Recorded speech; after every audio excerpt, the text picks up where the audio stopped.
कल माननीय मुख्यमंत्री द्वारा संक्रमण की स्थिति के समीक्षा के लिए एक बैठक आयोजित की गई थी स्वास्थ्य विभाग के साथ।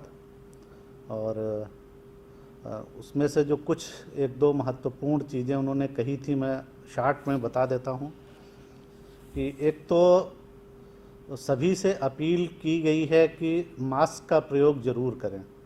हम लोग भी आपसे अनुरोध करते रहते हैं और पुनः ये अनुरोध है सभी जो लोग जुड़े हुए हैं, तो आप अपने अपने मीडिया हाउस के माध्यम से भी मास्क पहनने के लिए अवश्य लोगों को प्रेरित करते रहें। तो ये बहुत अच्छा एक सहयोग होगा इस लड़ाई में। दूसरा कि जो शुरुआत में जब लॉकडाउन का पीरियड था उस समय काफ़ी इस चीज़ पर बल दिया जाता था। इधर थोड़ा सा जो ये हुआ है तो हैंड वॉश प्रैक्टिस और जो वल्नरेबल लोग हैं, 65 साल से अधिक उम्र वाले लोग, 10 साल से कम के बच्चे, प्रेग्नेंट वीमेंस और इसके अलावा जो अन्य बीमारियों से ग्रसित लोग हैं, कोमार्बिड लोग हैं, उन पर विशेष ध्यान रखने की आवश्यकता है। तो इन बातों को आप कृपा करके ज़रूर अपने माध्यम से सभी जगह लोगों को जागरूक करते रहें। लगातार इसकी बहुत आवश्यकता है। जो कल बैठक हुई थी उसमें टेस्टिंग बढ़ाने के लिए माननीय मुख्यमंत्री जी ने निर्देश दिया है और स्वास्थ्य विभाग ने जो प्रेजेंटेशन किया था तो 10,000 की कैपेसिटी अब बहुत जल्दी प्राप्त कर लेगा स्वास्थ्य विभाग। तो अब कहा गया है कि कम से कम 15,000 टेस्ट पर डे की कैपेसिटी प्राप्त करने की दिशा में स्वास्थ्य विभाग काम करे। पूल टेस्टिंग पर भी चर्चा हुई थी। और इसके अलावा जो कोविड से थोड़ा सा अलग हटके जो एईएस इस बार काफ़ी नियंत्रित रहा है, तो उसका एक बड़ा कारण ये भी रहा है कि जो 5 प्रखंड जो मुख्य रूप से प्रभावित थे वहाँ जो सोशियो इकोनॉमिक सर्वे कराया गया था पिछली बार, तो उसके भी काफ़ी अच्छे परिणाम देखने को मिले हैं। तो माननीय मुख्यमंत्री जी ने निर्देश दिया है कि जो भी एईएस से प्रभावित प्रखंड हैं उन सभी में भी सोशियो इकोनॉमिक सर्वे कराया जाए और जो गैप्स हैं उनको फिल किया जाए।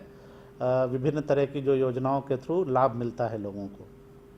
इसके अलावा जेई का वैक्सीनेशन पूरा हो जाए, इसके बारे में निर्देश दिया गया है। और एक कालाजार जो कि काफ़ी हद तक अब समाप्त हो चुका है, बहुत कम जगह पे बचा हुआ है, तो उसको भी कम्प्लीटली इरेडिकेट किया जाए, उसका पूरा उन्मूलन हो जाए।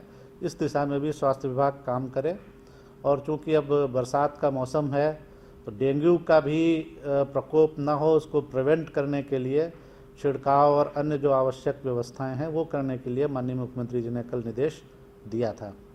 तो ये कल जो महत्वपूर्ण कुछ निर्देश दिए गए थे वो थे। और 2 फिगर्स में और बताना चाहूँगा कि जो राशन कार्ड गैर राशन कार्डधारी परिवार जो सुयोग्य थे उनको बनाए जा रहे हैं, तो अभी तक 22,79,552 राशन कार्ड जनरेट हो चुके हैं। और जो वितरण चल रहा है उसमें अभी तक 3,69,207 राशन कार्ड का वितरण किया जा चुका है और ये काम पूरी तेज़ी से जारी है। जो रोजगार सृजन सरकार की प्राथमिकता है, तो लॉकडाउन प्रारंभ होने से लेकर अब तक करीब 4,78,000 से कुछ अधिक योजनाएं ली गई और उनमें जो मैंडेज क्रिएट हुए, टेंटेटिव जो फिगर है, लगभग 9,09,00,000 से अधिक मैंडेज का क्रिएशन उसमें हो चुका है। पिछले 24 घंटे में 170 कोविड-19 संक्रमित व्यक्ति ठीक हुए हैं और अब तक कुल ठीक हुए व्यक्तियों की संख्या है 7,544। बिहार राज्य में कोविड-19 संक्रमित व्यक्तियों में रिकवरी का रेट आज की तिथि में 77% है। अगर राष्ट्रीय औसत देखें तो राष्ट्रीय औसत 59% है।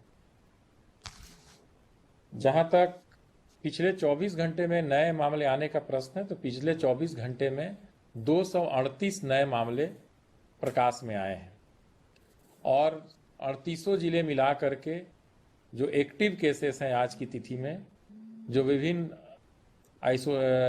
विभिन्न स्तर पर आइसोलेशन वार्ड्स में हैं, उनकी संख्या है 2,132।